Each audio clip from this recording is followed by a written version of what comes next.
What's up, guys? Bill from Evil Olive here. This is our trash can and practice golf ball boiler cover that I made on a whim yesterday. I had a bunch of these garbage can lids laying around, about 7 or 8 of them, I think. Trying to come up with a use for them, and we're thinking about doing a small, tight squeeze area for our haunt this year in a boiler room. Just something kind of dark and wet, dripping water type deal. So I thought I'd see about making a couple of these up, and this turned out pretty well, so I thought I'd do a quick tutorial on how I did it. So welcome to the Olive Jar.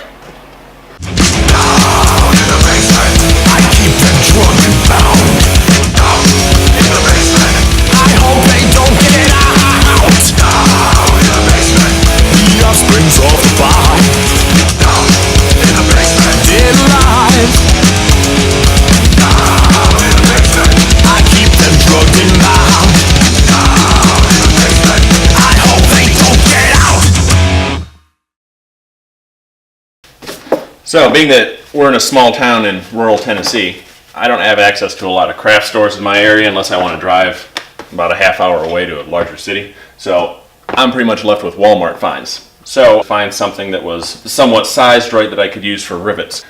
So, I happened across the sports aisle and found these practice golf balls. A pack of 15 of them was just under $2, and they're just little plastic. They look just like golf balls, but they're hollow.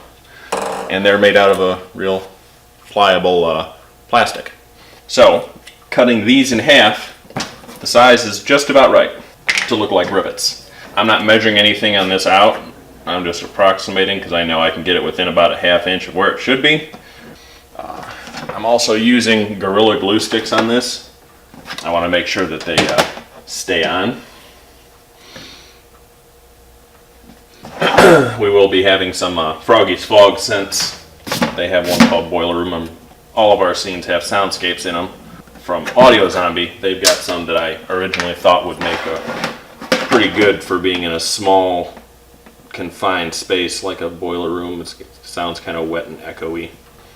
Ideally, one day, we'll be able to afford all that really cool stuff we could just buy. But then again, making the stuff's fun too, so. And that's half the battle, right? Having fun what you're doing. And getting paid for it, which would be nice one day.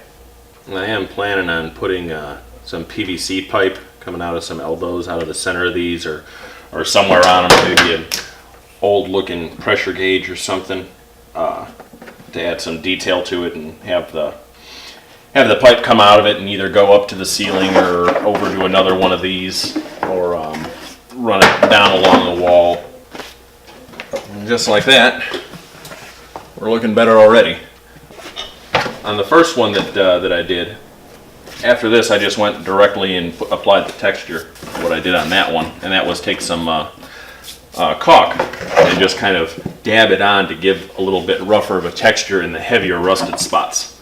A lot of people for rust, of course there's brutal rust, which works really, really well, but once again, small haunt, outdoors, second year, that's a lot to spend on just one scene.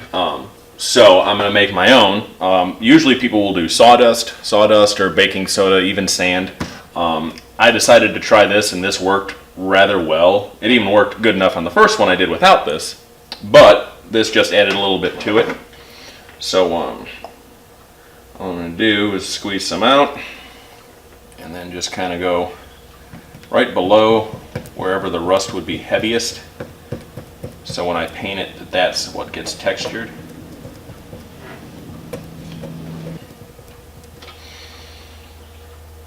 So I got one there.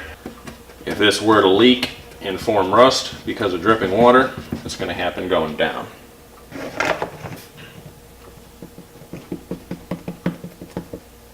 I'm going to put a little bit of this stuff on the tops of the golf balls as well, just to mask a few of the holes or the dimples. It doesn't make too much of a difference unless you're like right up on it and staring intently. You can't really tell that much of what they are. It does give some definition, that kind of hammered look. I don't want them to look identical. I want them all to have a little bit of variance in it, so I'm planning on having something coming out of the middle here, like I said, a pipe, an elbow, a pressure gauge or something, so I'm going to add some of this there too. But at least on one other random spot on here, on each one, I'm trying to put another splotch of rust. So this one I'll just do this over here. And that's just going to be a random, just because I can. Just going to be surface rust. Now some of these I'm going to go over a second time with much larger stipples, kind of like that. You can see how that's textured.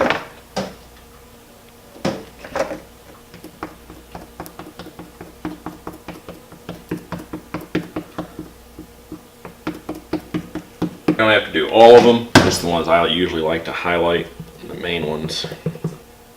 Anything that'll catch the light a little bit different that I can highlight or shadow will make it look all the better. Okay, so there we are. We've got all of them kind of dripping down. You don't have to do it on every one either. You could just do it on a couple that you want to be leaking or play into whatever you have coming out. But this is what I use for the overall texture. It's made by Homax Wall Texture. It's called Orange Peel, and what it does is it just gives it kind of a bumpy, uneven, rough texture. And it's got an adjustable nozzle on it from a fine grain to a heavy grain, 20 ounces. This was a little over $12 at Walmart. So it's a little on the expensive side compared to sawdust, which you could get for free, but then you got to put it down with glue, or if you're mixing it with paint, that's time. So far it's working out well for the amount of money that it was because of the result that it gives. It's just enough texture. It doesn't have to be real rough. Do a base coat over everything, and then we're going to go real heavy over everywhere that we put our caulk, and that's going to lift it up a little bit more. This stuff does shrink when it dries, so if you put it on too heavy, it will crack, which works out well for what we're doing here because rust does crack. The paint will crack and it'll start to peel back. The rust will form under it and push that out, and you get all these dark ridges that look really cool. So there are going to be a couple areas where we're going to put this on way too heavy, right underneath the rivets, wherever this contour meets the flat part of the lid here. We're just going to do it in a couple different spots, and it comes out really cool in the end, especially with highlighting and doing darker washes. So I'm going to let this dry up, and then we'll get to spraying. Just good and shook up. Once again, this is Homax Wall Texture. Not too bad. So I'm just doing real light on the fine setting just to give it kind of a base. And I'm going to turn it up. Now we have our base texture down, and I'm going to go heavier. I'm going to focus quite a bit on the golf balls themselves. That'll help rough appearance. We're going to focus quite a bit on the tops and just around.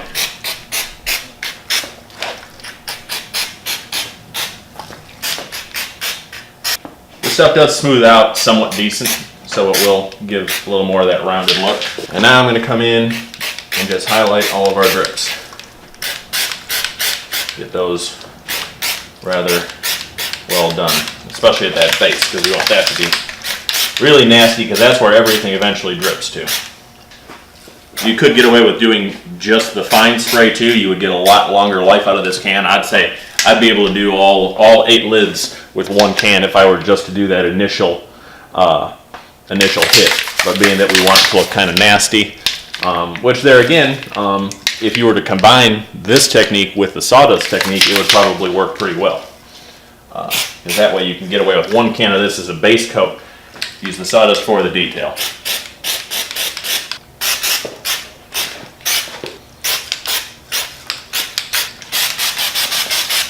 Let's see if I can do this without getting this all over me.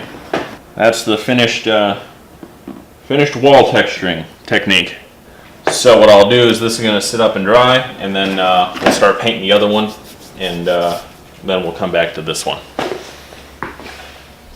Okay, so this is the one that I did yesterday. The first thing I'm going to do is a wash.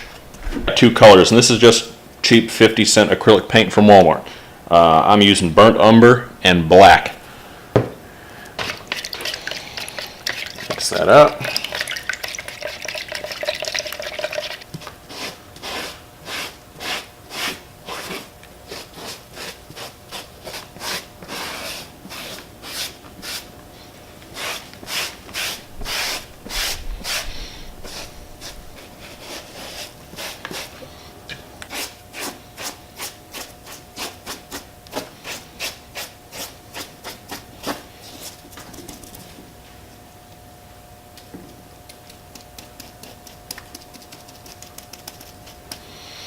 anywhere that this stuff sits will get progressively darker.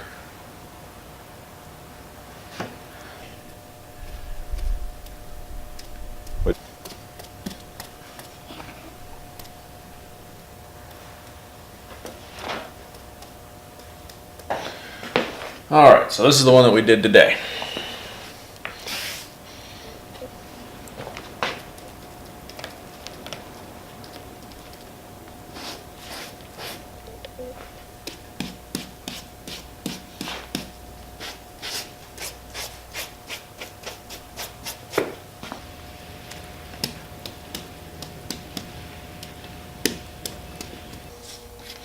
So I've got my pumpkin orange here, which is a really bright orange, but all we're going to be doing is dry brushing.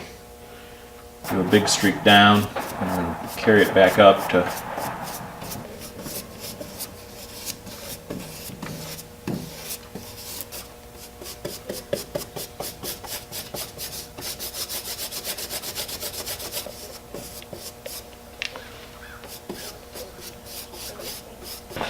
Alright guys, so we're all done here. So just to show you a difference in the final product, this is the first one I did that I did not use any caulking on. I did repaint some of it because I thought it was too light, but here's the one with the caulking. So you can kind of see the difference. I think on the first one I didn't go as heavy with the wall texturing as I should have, because that's most of what you see on here. But that's how it turns out. The difference there. So definitely like the coloring of this one better. This was the third one that I did, so obviously I had some time to practice. That bottom came out, let's see if we can get the light to focus on that one. Bottom came out really good on that. For getting down in the little nooks and crannies there. So all that's left to do is to clear them. Get some pipes in these and some better idea on where they're going to go and set up, and how I'm going to use the fog and burst the air with that. I'll do another video on all that, but hopefully this helps someone out.